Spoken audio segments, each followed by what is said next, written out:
As the Aspen fire continues to burn, video from Beulah shows just how hard firefighters are working to save homes.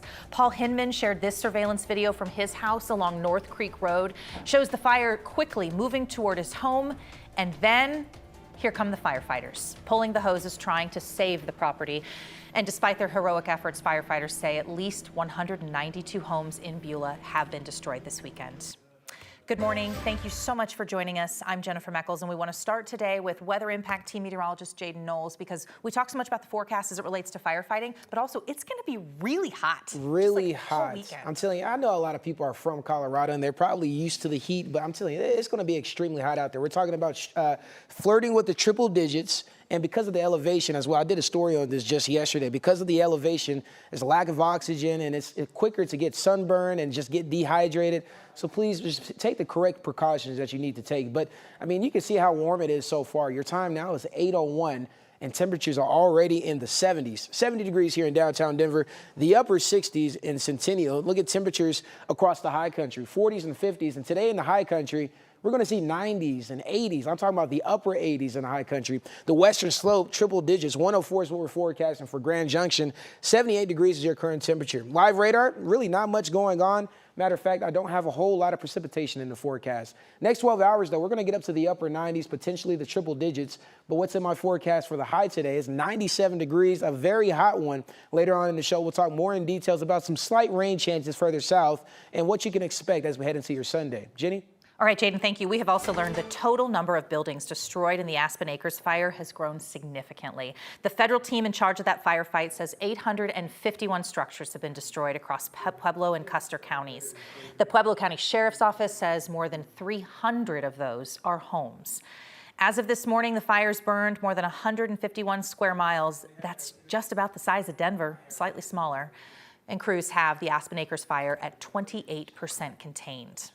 We're also getting a better look at the destruction and what's been left behind, home by home. Here's a view inside the evacuation zone of Beulah.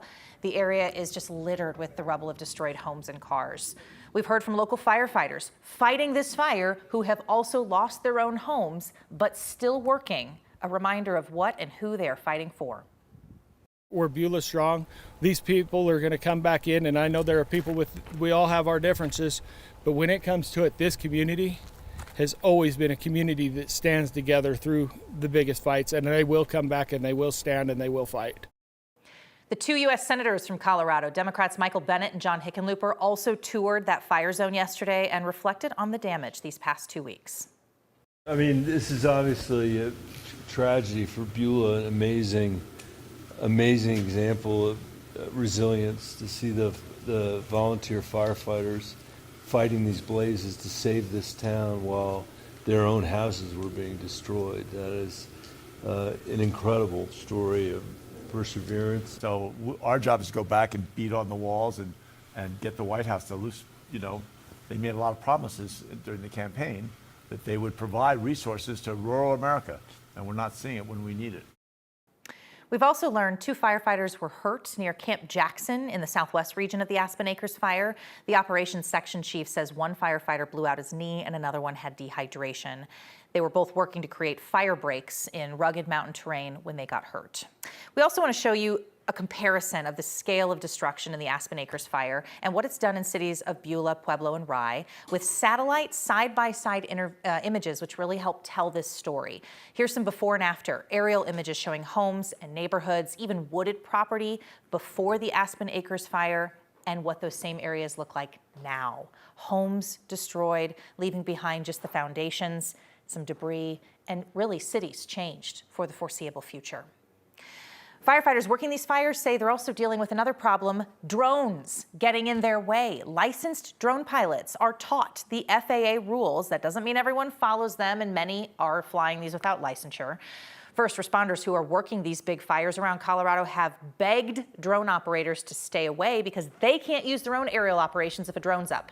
The Douglas County Sheriff's Office says they even had to halt their helicopter operations recently until a nearby drone was grounded, and they even found and cited the pilot for getting in the way.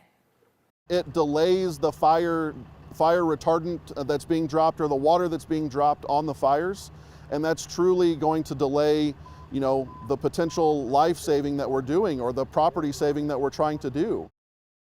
Metro Fire Rescue says this happened to them about 5 times this month, where they found a drone operator running a drone in areas they shouldn't be. And when time is critical, it can really slow down first responders.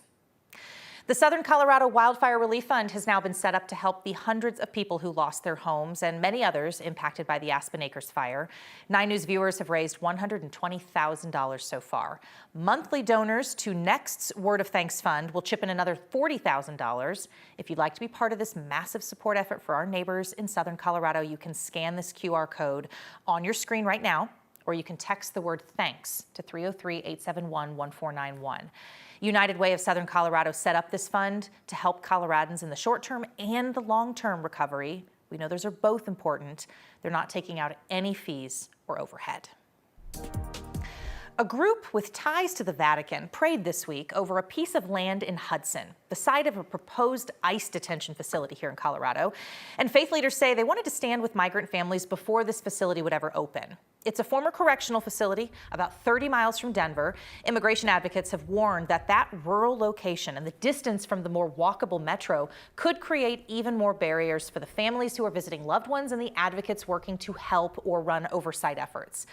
The gathering of clergy last night brought together faith leaders from around the world, and that included a visitor from Italy connected to the World Meeting of Popular Movements, which is a group with direct ties to the Vatican.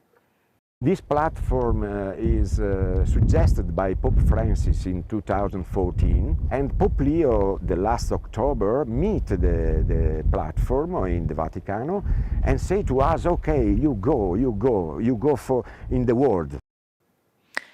That gentleman says the group plans to report back to the Vatican what they saw while visiting Hudson, Colorado, and then they're on the move, expected to visit some other states, including Minnesota, in the coming days.